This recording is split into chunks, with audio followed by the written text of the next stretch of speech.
शुक्लाम्बरधरं विष्णुं शशिवर्णं चतुर्भुजं प्रसन्नवदनं ध्यायेत् सर्वविघ्नोपशान्तये। यस्य द्विरदवक्त्राद्याः पारिषद्याः परशतं विघ्नं निघ्नन्ति सततं विश्वक्सेनं तमाश्रये। व्यासं वसिष्ठनप्तारं शक्तेः पौत्रमकल्मषं पराशरात्मजं वन्दे शुकतातं तपोनिधिं। व्यासाय विष्णुरूपाय व्यासरूपाय विष्णवे नमो वै ब्रह्मनिधये वासिष्ठाय नमो नमः। अविकाराय शुद्धाय नित्याय परमात्मने सदैकरूपरूपाय विष्णवे सर्वजिष्णवे। यस्य स्मरणमात्रेण जन्मसंसारबन्धनात् विमुच्यते। नमस्तस्मै विष्णवे प्रभविष्णवे। ॐ नमो विष्णवे प्रभविष्णवे। श्रुत्वा धर्मानशेषेण पावनानि च सर्वशः युधिष्ठिरः शान्तनवं पुनरेवाभ्यभाषत। किमेकं दैवतं लोके किं वाप्येकं परायणं स्तुवन्तः कं कमर्चन्तः प्राप्नुयुर्मानवाः शुभम्। को धर्मः सर्वधर्माणां भवतः परमो मतः। किं जपन्मुच्यते जन्तुर्जन्म संसारबन्धनात्। जगत्प्रभुं देवदेवमनन्तं पुरुषोत्तमम्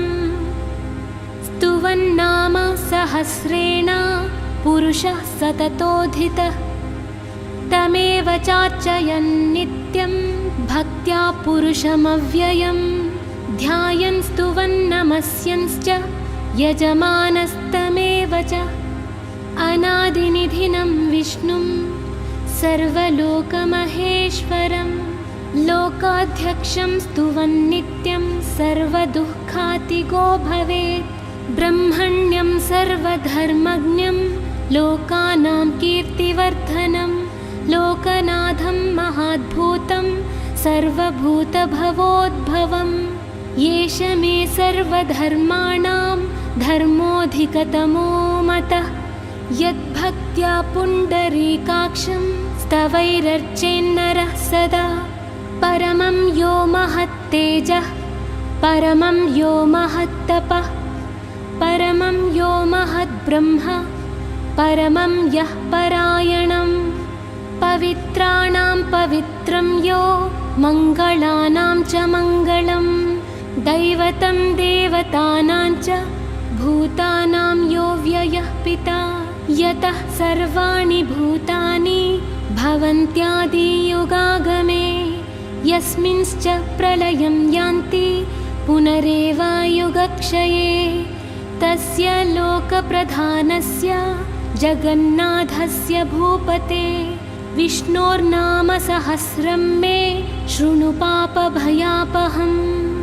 यानि नामानि गौणानि विख्यातानि महात्मनः ऋषिभिः परिगीतानि तानि वक्ष्यामि भूतये। ऋषिर्नाम सहस्रस्य वेदव्यासो महामुनिः छन्दोनुष्टुप् तथा देवो भगवान् देवकीसुतः। अमृतांशूद्भवो बीजं शक्तिर्देवकीनन्दनः। त्रिसामा हृदयं तस्य शान्तर्थे विनियुज्यते। विष्णुं जिष्णुं महाविष्णुं प्रभविष्णुं महेश्वरम्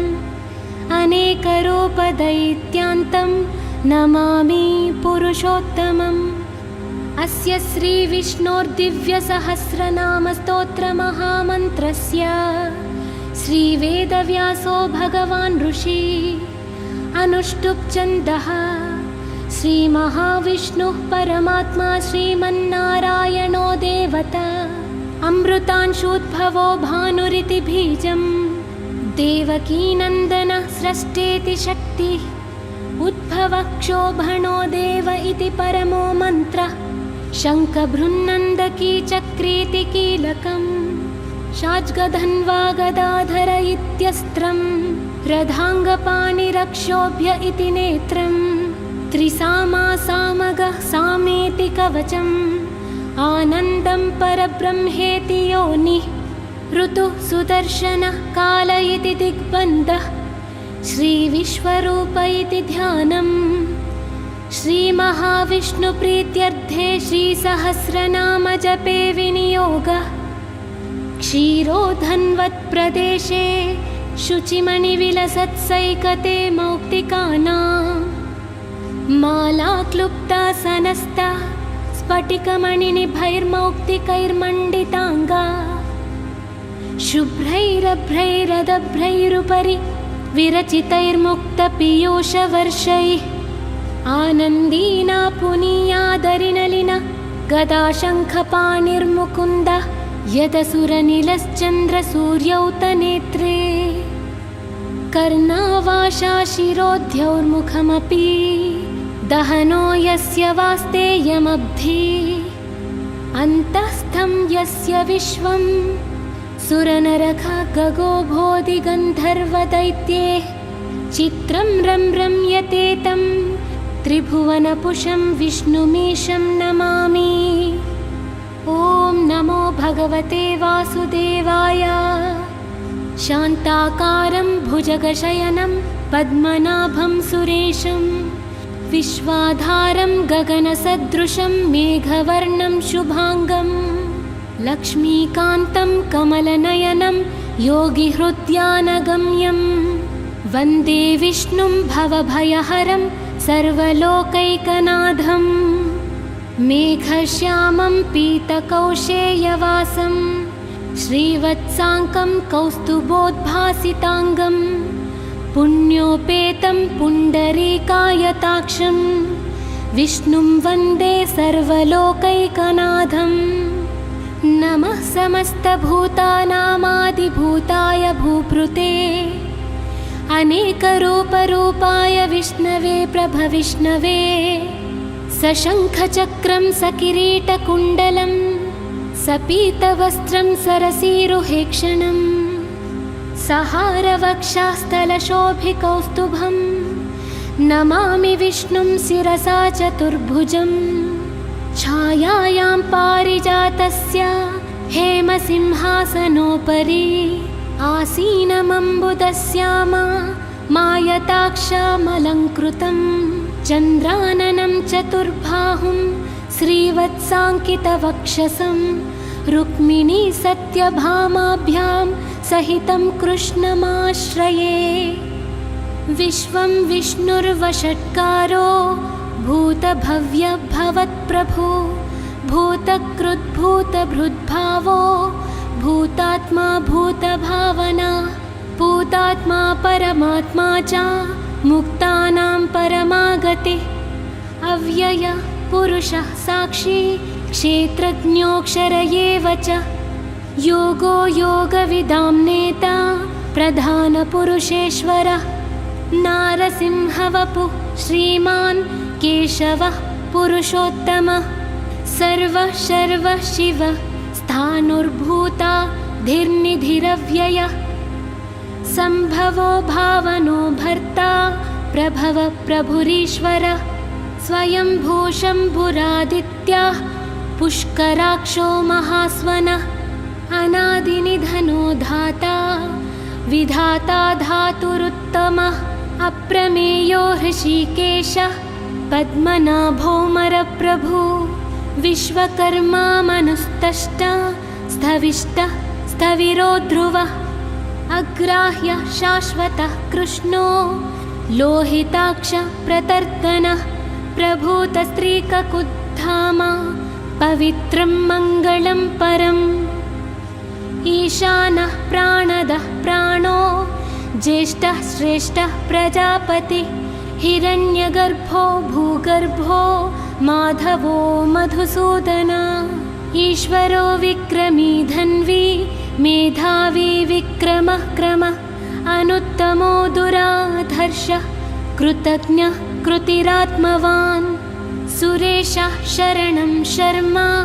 विश्वरेताः प्रजाभवः अहः संवत्सरो व्याळः प्रत्ययः सर्वदर्शनः अजः सर्वेश्वरः सिद्धः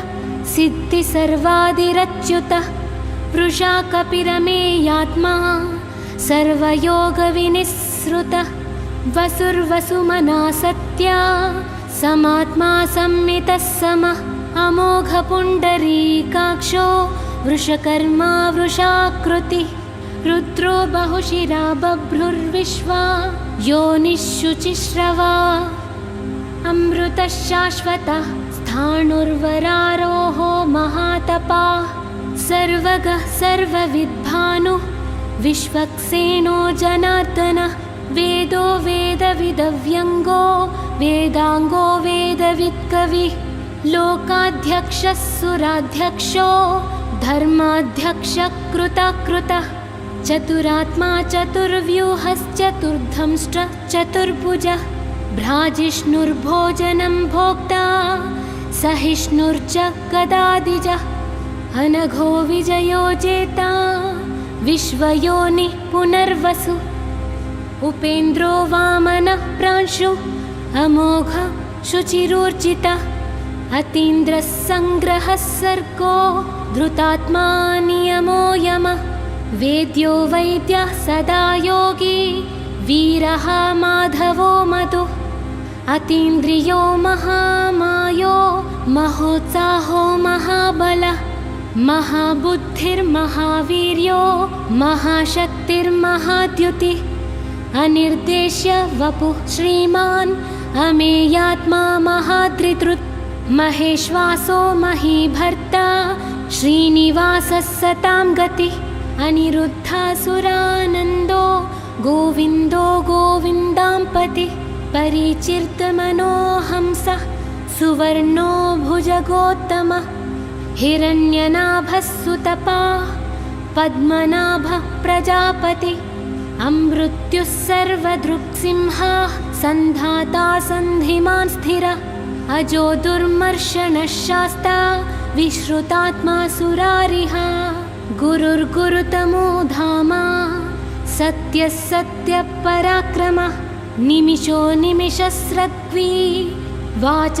वाचस्पतिरुदारधीः अग्रनिर्ग्रामणीः श्रीमान् न्यायो नेता समीरणः सहस्रमूर्धा विश्वात्मा सहस्राक्षः सहस्रपात् आवर्तनो निवृत्तात्मा संवृतः सम्प्रमर्दनः अहः संवर्तको वह्नि रनिलो धरणीधरः सुप्रसादः प्रसन्नात्मा विश्वसृक् विश्वभुक् विभुः सत्कर्ता सत्कृतः साधुर्जहु नारायणो नरः असंख्येयो प्रमेयात्मा विशिष्टः शिष्टकृश्चुचि सिद्धार्थः सिद्धसङ्कल्पः सिद्धिदसिद्धिसाधनः वृषा हि वृषभो विष्णुः वृषपर्वा वृषोदरः वर्धनो वर्धमानश्च विविक्तः श्रुतिसागरः सुभुजो दुर्धरो वाग्मी महेन्द्रो वसुदो वसु नैकरूपो बृहद्रूपः शिपिविष्टः प्रकाशनः ओजस्तेजोद्युतिधरः प्रकाशात्मा प्रतापनः रुद्धस्पष्टाक्षरो मन्त्रः चन्द्राशुर्भास्करद्युतिः अमृतांशुद्भवो भानो शशबिन्दुः सुरेश्वरः औषधं जगतः सेतुः सत्यधर्म पराक्रमः भूतभव्य भवन्नादः पवनः पावनो नलः कामः कामकृत्कान्तः कामः कामप्रदः प्रभुः युगादिकृत्युगावर्तो नैकमायो महाशनः अदृश्यो व्यक्तरूपश्च सहस्रजिदनन्तजित् इष्टो विशिष्टः शिष्टेष्टा शिखण्डी नहुषो वृषः क्रोधः क्रोधकृत्कर्ता विश्वबाहुर्महीधरः अच्युतः प्रतितः प्राणः प्राणदो वासवानुजः अपान्निधिरधिष्ठाना मप्रमत्तः प्रतिष्ठितः स्कन्दस्कन्दधरो धुर्यो वरदो वायुवाहनः वासुदेवो बृहद्भानो रादिदेवः पुरन्दरः अशोकस्तारणस्तारः शूरः शौरिर्जनेश्वरः अनुकूलः शतावर्तः पद्मी पद्मनिभेक्षणः पद्मनाभोरविन्दाक्षः पद्मगर्भः शरीरभृत् महर्धिर्रुद्धो वृद्धात्मा महाक्षो गरुडध्वजः अतुलः शरभो भीमः समयज्ञो हाविर्हरि सर्वलक्षणलक्षण्यो लक्ष्मीवान् समितिञ्जयः विक्षरो रोहितो मार्गो हेतुर्दामोदरः सहा महीधरो महाभागो वेगवानमिताशनः उद्भवो क्षोभणो देवः श्रीगर्भः परमेश्वरः करणं कारणं कर्ता विकर्ता गहनो गुहः व्यवसायो व्यवस्थानः संस्थानः स्थानदो ध्रुवः परर्ति परमस्पष्टः तुष्टः पुष्टः शुभेक्षणः रामो विरामो विरतो मार्गो नेयो नयो नयः वीरशक्तिमतां श्रेष्ठो धर्मो धर्मविदुत्तमः वैकुण्ठपुरुषः प्राणः प्राणदः प्रणमः पृदुः हिरण्यगर्भः शत्रुघ्नो व्याप्तो वायुरधोक्षजः ऋतुः सुदर्शनः कालः परमेष्टि परिग्रहः उग्रः संवत्सरो दक्षो विश्रामो विश्वदक्षिणः विस्तारः स्थावरस्थाणु प्रमाणं बीजमव्ययम् अर्धोऽनर्धो महाकोशो महाभोगो महाधनः अनिर्विण्णः स्थविष्टो भूर्धर्मयूपो महामुखः नक्षत्रनेमिर्नक्षत्री क्षमः क्षामः समीहनः यज्ञयुज्यो महेज्यश्च क्रतुः सत्रं सताङ्गतिः सर्वदर्शी निवृत्तात्मा सर्वज्ञो ज्ञानमुत्तमम् सुव्रतः सुमखः सूक्ष्मः सुघोषः सुखदः सुहृत् मनोहरोजितक्रोधो वीरबाहुर्विदारणः स्वापनस्वावशो व्यापी नैकात्मा नैककर्मकृत् वत्सरो वत्सलो वत्सी रत्नगर्भो धनेश्वरः धर्मगुप्धर्मकृद्धर्मी सदक्षरमसक्षरम् अविज्ञाता सहस्रांशुः विधाता कृतलक्षणः गभस्तिनेमिः सत्त्वस्थ सिंहो भूतमहेश्वरः आदिदेवो महादेवो देवेशो देवभृद्गुरुः उत्तरो गोपतिर्गोप्ता ज्ञानगम्यः पुरातनः शरीरभूतभृद्भोक्ता कपीन्द्रो भूरि दक्षिणः सोमपोऽमृतपः सोमः पुरुजित्पुरुषत्तमः विनयोजयः सत्यसन्धो दाशार्हा सात्वतां पतिः जीवो विनयिता साक्षी मुकुन्दोऽमितविक्रमः अम्भोनिधिरनन्तात्मा महोदधीशयोऽन्तकः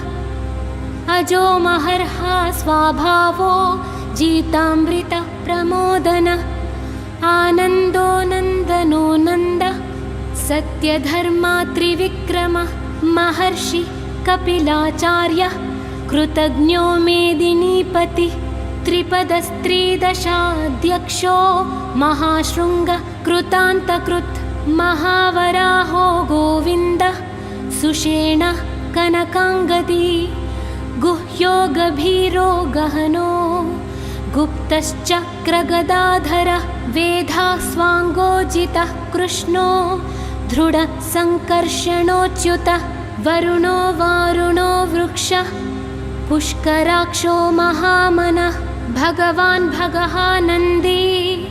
वनमाली हलायुधः आदित्यो ज्योतिरादित्यः सहिष्णुर्गतिसत्तमः सुधन्वाखण्डपरशुर्धारुणो द्रविणप्रद दिविस्पृक् सर्वदृग्व्यासो वाचस्पतिरयो निज त्रिसामासामगः साम निर्वाणं भेषजं भिषक् संन्यासकृच्छमः शान्तो निष्ठा शान्तिः परायणम् शुभांग शान्तिदः स्रष्टा कुमदः कुवलेशय गोहितो गोपतिर्गोप्ता वृषभाक्षो वृषप्रियः अनिवर्ती निवृत्तात्मा संक्षेप्ता क्षेमकृच्चिवः श्रीवत्सवक्षा श्रीवासः श्रीपति श्रीमतांवरः श्रीदः श्रीशः श्रीनिवासः श्रीनिधि श्रीविभावन श्रीधर श्रीकर श्रेयः श्रीमान् लोकत्रयाश्रयः स्वक्षः स्वङ्गः शतानन्दो नन्दिर्ज्योतिर्गणेश्वरः विजितात्मा विधेयात्मा सत्कीर्तिश्चिन्न संशयः उदीर्ण सर्वतश्चक्षु रनीशं शाश्वतस्थिरः भूषयो भूषणो भूतिरशोकः शोकनाशनः अर्चिष्मानर्चितः कुम्भो विशुद्धात्मा विशोधनः अनिरुद्धो प्रतिरथः प्रद्युम्नोमितविक्रमः कालनेमिनिः शौरी शूरः शूरजनेश्वरः त्रिलोकात्मा त्रिलोकेशः केशवः केशिहा हरि कामदेवः कामपालः कामीकान्तः कृतागमः अनिर्देश्य वपुर्विष्णु वीरोऽनन्तो धनञ्जयः ब्रह्मण्यो ब्रह्मकृद्ब्रह्मा ब्रह्मा ब्रह्मा विवर्धनः ब्रह्मा विद्ब्राह्मणो ब्रह्मी ब्रह्मज्ञो ब्राह्मणप्रियः महाक्रमो महाकर्मा महातेजा महोरगः महाक्रतुर्महायज्वा महायज्ञो महाहवि स्तव्यस्तवप्रियः स्तोत्रं स्तुतः स्तोतारणप्रियः पूर्णः पूरयिता पुण्यः पुण्यकीर्तिरनामयः मनोजवस्थीर्थकरो वसुरेता वसुप्रदः वसुप्रदो वासुदेवो वसुर्वसुमनाहवि सद्गति सत्कृति सत्ता सद्भूति सत्परायणः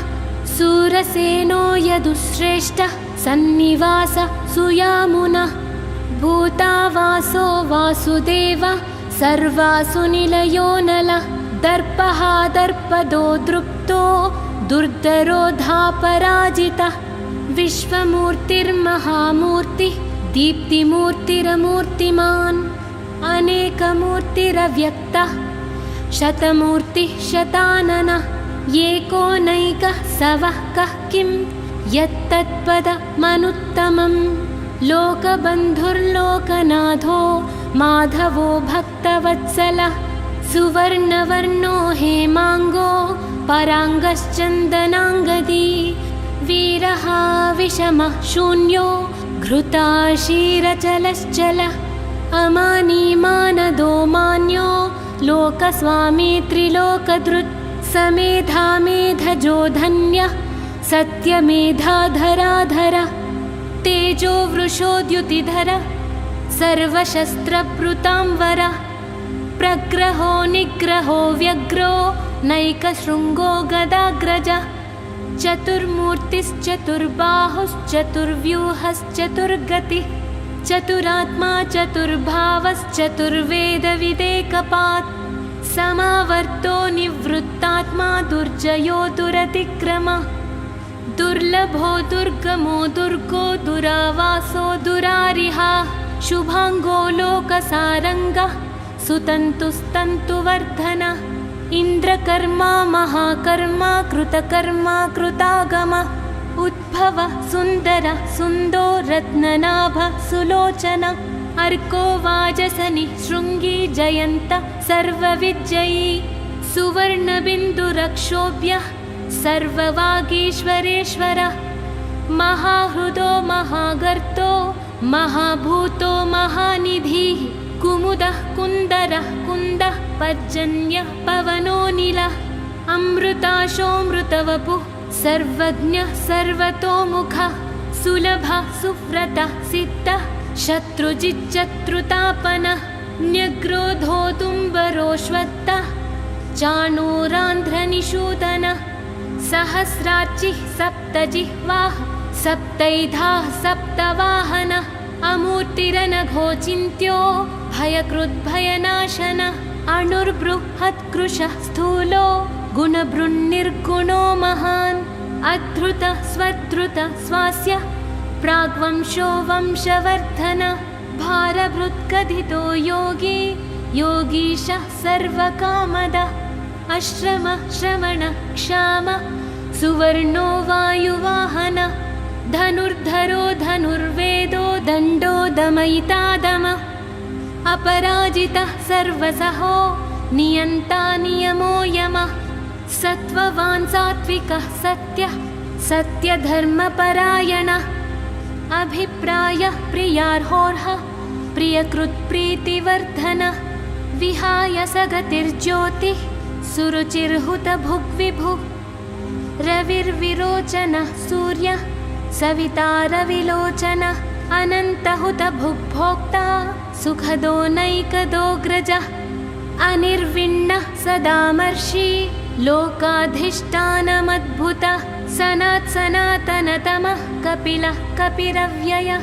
स्वस्तिदः स्वस्तिकृत् स्वस्ति स्वस्तिबुक् स्वस्ति दक्षिणः अरौद्रः कुण्डलीचक्री विक्रम्यूर्जितशासनः शब्दातिगः शब्दसः शिशिरः शर्वरीकरः अक्रूरः पेशलो दक्षो दक्षिणक्षमिणाम्बरः विद्वत्तमो वीतभयः पुण्यश्रवणकीर्तनः उत्तारणो दुष्कृतिः पुण्यो दुःस्वप्ननाशनः वीरः रक्षणः सन्तो जीवनः पर्यवस्थितः अनन्तरूपोऽनन्तश्रीर्जितमन्युर्भयापहः चतुरस्रो गभीरात्मा विदिशो व्यादिशो दिशः अनादिर्भूर्भुवो लक्ष्मी सुवीरो रुचिराङ्गदः जननो जनजन्मादि भीमो भीमपराक्रमः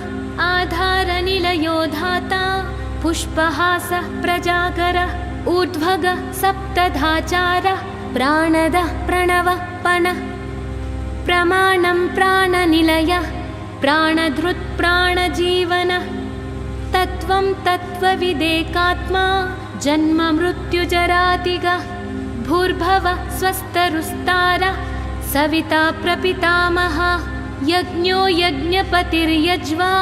यज्ञाङ्गो यज्ञवाहनः यज्ञभृद्यज्ञकृद्यज्ञी यज्ञभुग्यज्ञसाधनः यज्ञान्तकृद्यज्ञगुह्यामन्नमन्नादयेव च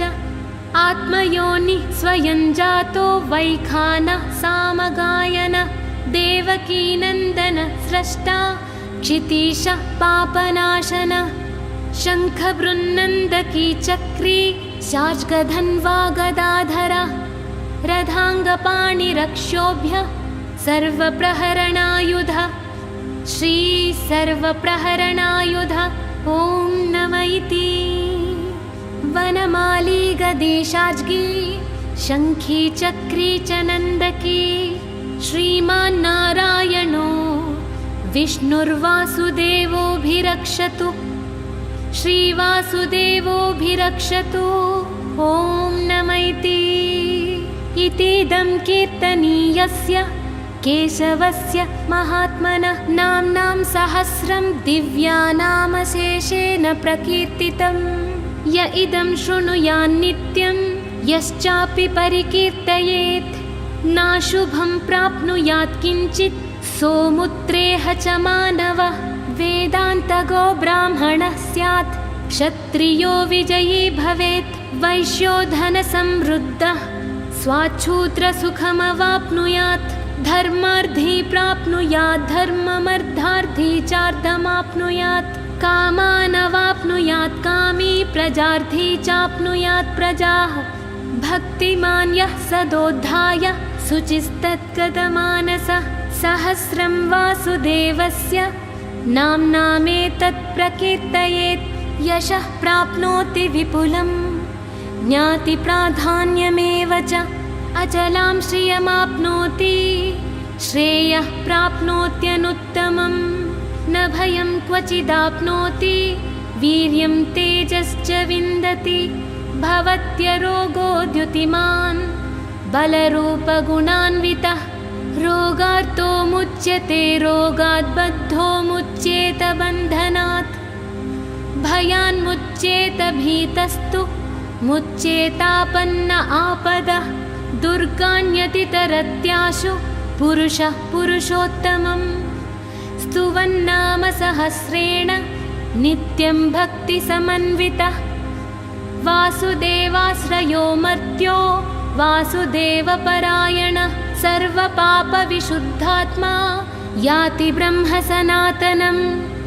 न वासुदेवभक्तानामशुभं विद्यते क्वचित् जन्म मृत्युजराव्याधिभयं नैवोपजायते इमं स्तवमधीयानः श्रद्धा भक्तिसमन्वितः युज्येतात्मसुखक्षान्ति श्रीधृतिस्मृतिकीर्तिभिः न क्रोधो न च मात्सर्यं न लोभो नाशुभामतिः भवन्ति कृतपुण्यानां भक्तानां पुरुषोत्तमे द्यौः स चन्द्रार्कनक्षत्रा खं दिशो भूर्महोदधिः वासुदेवस्य वीर्येण विद्रुतानि महात्मनः ससुरासुरगन्धर्वं स यक्षोरगराक्षसं जगद्वशे वर्ततेदं कृष्णस्य सचराचरम् इन्द्रियाणि मनोबुद्धि सत्वं तेजो बलं धृतिः वासुदेवात्मकान्याहुः क्षेत्रं क्षेत्रज्ञ एव च सर्वागमानामाचारः प्रथमं परिकल्पितः आचारप्रथमो धर्मो धर्मस्य प्रभुरच्युतः ऋषयः पितरो देवा महाभूतानि धातवः जङ्गमाजङ्गमं चेदं जगन्नारायणोद्भवं योगज्ञानं तथा साङ्ख्यं विद्याः शिल्पादिकर्म च वेदाः शास्त्राणि विज्ञानमेतत्सर्वं जनार्दनात् एको विष्णुर्महद्भूतं हृदग्भूतान्यनेकशः त्रीन् लोकान् व्याप्य भूतात्मा भुङ्क्ते विश्वभुगव्ययः इमं स्तवं भगवतो विष्णोर्व्यासेन कीर्तितं पठेद्य इच्छेत् पुरुषः श्रेयः प्राप्तुं सुखानि च विश्वेश्वरमजं देवं जगतः प्रभवाप्ययं भजन्ति ये पुष्कराक्षं न ते यान्ति पराभवम् ॐ नम इति पद्मपत्रविशालाक्षः पद्मनाभसुरोत्तम भक्तानामनुरक्तानां त्राता भवजनार्दन यो मां नाम सहस्रेण स्तोतुमिच्छति पाण्डव सोऽहमेकेन श्लोकेन स्तुत एव न संशयः ॐ नम इति वासनाद्वासुदेवस्य वासितं ते जगत्त्रयं सर्वभूतनिवासोऽसि वासुदेव नमोऽस्तु ते श्रीवासुदेव नमोऽस्तु ते ॐ नम इति केनोपायेन लघुना विष्णोर्नाम सहस्रकं पठ्यते पण्डितैर्नित्यं श्रोतुमिच्छाम्यहं प्रभो श्रीराम राम रामेति रमे रामे मनोरमे सहस्रनाम तत्तुल्यं रामनाम वरानने श्रीरामनाम वरानना ॐ नम इति नमोऽस्त्वनन्ताय सहस्रमूर्तये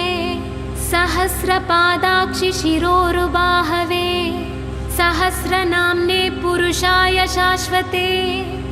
सहस्रकोटियुगधारिणे नमः सहस्रकोटियुगधारिण ॐ नम इति यत्र योगेश्वरः कृष्णो यत्र पार्थो धनुर्धरः तत्र श्रीर्विजयो भूतिर्धुवानीतिर्मतिर्मम अनन्याश्चिन्तयन्तो मां ये जनाः पर्युपासते तेषां नित्याभियुक्तानां योगक्षेमं वहाम्यहं परित्राणाय साधूनां विनाशाय च दुष्कृतां धर्मसंस्थापनार्थाय सम्भवामि युगे युगे आर्ता विषन्नाः शिथिलाश्च भीताः घोरेषु च व्याधिषु वर्तमानाः संकीर्त्य नारायणशब्दमात्रं विमुक्तदुःखाः सुखिनो भवन्ति कायेन वाचा मनसेन्द्रियैर्वा बुद्ध्यात्मना वा प्रकृते स्वभावात् करोमि यद्यत् सकलं परस्मै नारायणायेति समर्पयामि इति श्री विष्णुसहस्रनामस्तोत्रं समाप्तम्।